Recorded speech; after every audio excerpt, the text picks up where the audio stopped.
నేనేమనుకుంటున్నా అంటే ఉస్మానియా యూనివర్సిటీని తన రాజకీయ వేదికగా ఉపయోగించుకున్నాడు.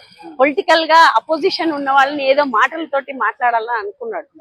ఇలాంటి లాజిక్లు గతంలో బీఆర్ఎస్ గవర్నమెంట్ కూడా ఉస్మానియాస్ లో కొంత ల్యాండ్ రైల్వేకి ఇస్తానని చెప్పిండు. ఇక్కడ పోరాటం చేస్తే ఆగిపోయింది అది.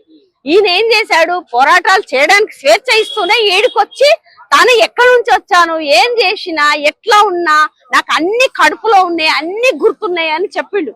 కానీ ఇక్కడ పనిచేసే సిబ్బంది, టీచింగ్ లో కాంట్రాక్ట్ ఎంప్లాయీస్ కానీ, నాన్ టీచింగ్ లో ఉన్న contract employees, time scale employees కానీ, హాస్టల్స్ లో పనిచేసే అవుట్ సోర్స్ ఉద్యోగులు కానీ, వీళ్ళందరూ కూడా దళిత పిల్లలే, దళితులే, మైనార్టీలే, బీసీలే, గిరిజనులే. వీళ్ళంతా పనిచేస్తున్న సిబ్బంది 99% వాళ్లే ఉన్నారు.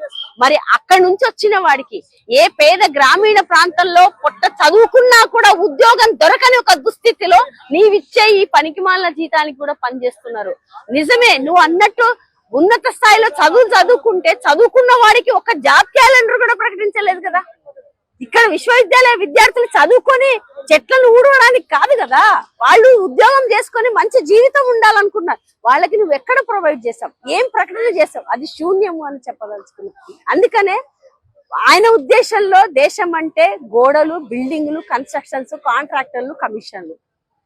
కానీ మేము చెప్పదలుచుకుందంటే దేశం అంటే మనుషులు. ఉస్మానియా యూనివర్సిటీ అంటే మనుషులు, పనిచేసే సిబ్బంది, టీచింగ్, నాన్ టీచింగ్, హాస్టల్ సిబ్బంది. వాళ్ళు ఆరోగ్యంగా లేకుండా, వాళ్ళకి సరియైన తిండి లేకుండా, వాళ్ళకి సరియైన జీతం లేకుండా యూనివర్సిటీ విజ్ఞాన కుసుమంగా విరసిల్లుతుందనేది అబద్ధపు మాట అని చెప్పాలి.